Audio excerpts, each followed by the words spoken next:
ربنا يا ربنا ربنا يا ربنا. Bismillahirrahmanirrahim. Assalamualaikum warahmatullahi wabarakatuh. Alhamdulillah hamdan katsiran thayyiban mubarakan fih kama yuhibbu rabbuna wa yarda. Asyhadu an la ilaha illallah wahdahu la syarika lah wa asyhadu anna Muhammadan abduhu wa rasuluh, amma ba'd. Ikhwatul iman, barakallahu fikum. Pada siang hari ini kita dalam program Mukhayyam Al-Quran, Rumah Quran Ibnu Hasan, yang siang hari ini lokasi kemah kita adalah di air terjun 1000 tingkat, dan kita berada di tingkat pertama, berarti masih ada 999 tingkat lainnya ke atas. Alhamdulillah, inilah kebesaran Allah. Kita semua berkumpul di sungai, di air terjun ini dalam rangka tadabbur Al-Quran, tadabbur ayat-ayat Allah, juga adalah tadabbur terhadap ayat-ayat kauniyah, tadabbur alam. Maka ikhwatul iman, para mahasantri, para ustadz yang dirahmati Allah, pada kesempatan siang hari ini saya akan memberikan satu kajian dengan tema 3 hal yang harus kita bersihkan sebelum kita menghadap Allah Subhanahu wa Ta'ala. Kita tahu bahwa kematian akan datang tanpa konfirmasi, tanpa informasi. Dia akan datang betatan, tiba-tiba, sekonyong-konyong, tidak pernah mengenal usia. Kadang bahkan orang tidak sakit, dia mati. Mati gak mesti harus tua, mati gak mesti harus sakit. Anak muda, sehat, mati seketika. Semuanya kembali pada Allah, karena kita semua adalah titipan Allah Subhanahu wa Ta'ala. Maka sebelum Allah mencabut titipannya, karena tubuh kita ini, badan kita ini adalah titipan dari Allah Subhanahu wa Ta'ala, maka ada 3 hal yang harus kita bersihkan sebelum Allah mengambil titipan badan kita. Ada berapa hal? 3 hal. Pertama adalah bersihkan badanmu, bersihkan pikiranmu, bersihkan ucapanmu dari perbuatan syirik, dari menyekutukan Allah. Karena pada hakikatnya semua hamba, semua ciptaan Allah, fitrahnya adalah bertauhid kepada Allah. Maka saat kita menghadap Allah Subhanahu wa Ta'ala, sebelum Allah mencabut amanah hidup ini, bersihkanlah tubuh kita, ucapan kita, perbuatan kita dari perbuatan syirik.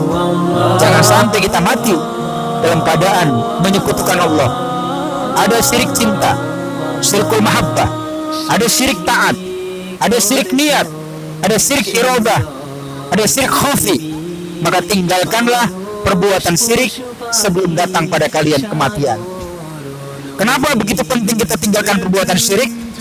Karena perbuatan syirik menyekutukan Allah adalah sedolim-dolim kezaliman, sejahat-jahat kejahatan.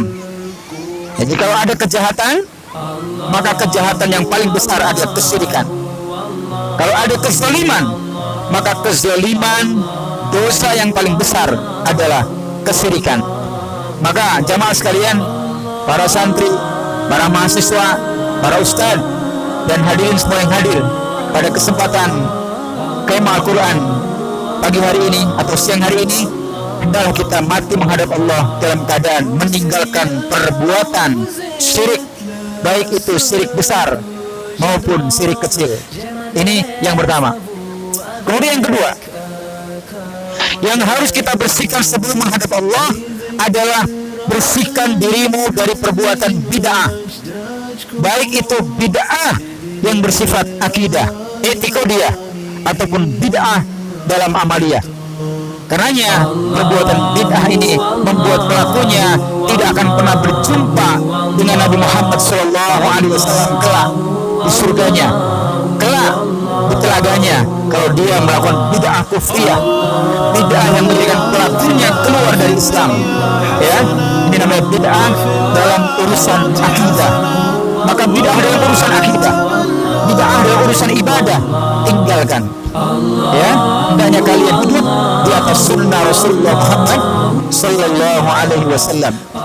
Kemudian yang ketiga, sebelum kita menghadap Allah Subhanahu wa taala, maka yang harus dibersihkan adalah bersihkan tubuh kita dari perbuatan dosa dan nista.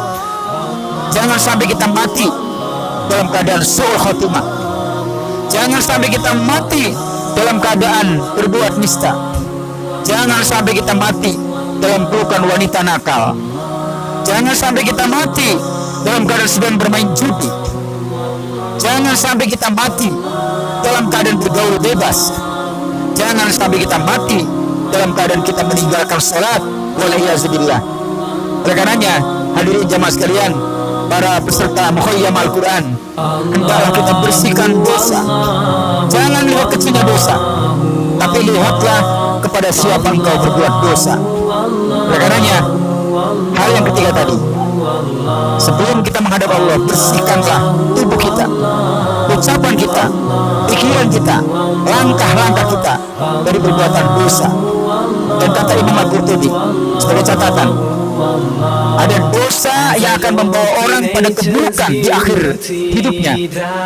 Ada dosa yang akan membawa su'ul khotimah bagi para pelakunya, yaitu dosa yang tersembunyi, dosa yang orang nggak tahu, keluarganya nggak tahu, adik kakaknya, emaknya, ayahnya nggak tahu, tetapi dia hidup bergelimang dengan dosa yang dia rahasiakan, yang hanya dia tahu sendiri dan Allah tahu, tapi orang nggak tahu.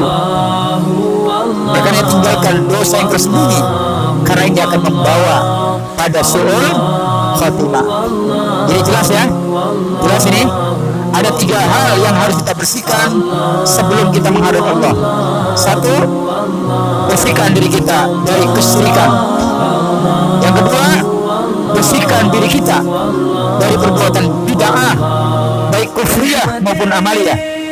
Dan yang ketiga, bersihkan tubuh kita dari perbuatan dosa, maksiat, dan perbuatan-perbuatan yang membawa orang pada perbuatan nista. Oleh karenanya, kita memohon kepada Allah agar kita semua mati dalam ketaatan kepadanya. Amin. Agar kita mati menghadap Allah dalam tunduk dan taat kepada Al-Quran, dengan taat tanpa tapi. Karena ada hari ini orang yang menggunakan taat pakai tapi. Ini namanya aliran tapikan. Ya, tapikan ini berbahaya.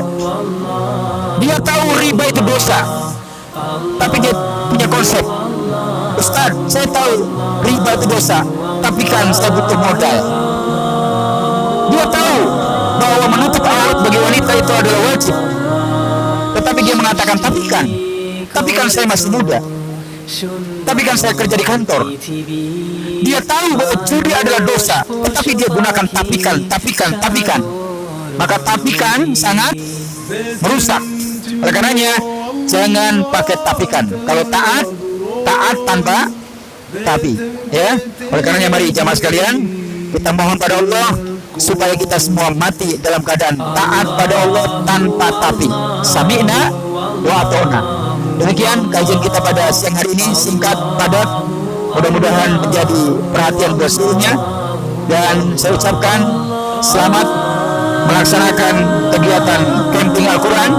Mudah-mudahan acara demi acara, dari mulai mendirikan tenda, kemudian lintas alam, tadabbur Al-Quran, tadabbur ayat, murojaah, hingga pada kegiatan-kegiatan yang terkait dengan Al-Quran, mudah-mudahan kita semua mati dalam keadaan mencintai Al-Quran. Amin. Allahumma amin ya arhamar rahimin. Barakallahu fikum. Wassalamualaikum warahmatullahi wabarakatuh. में दिले राज़ानी अमराज़ तो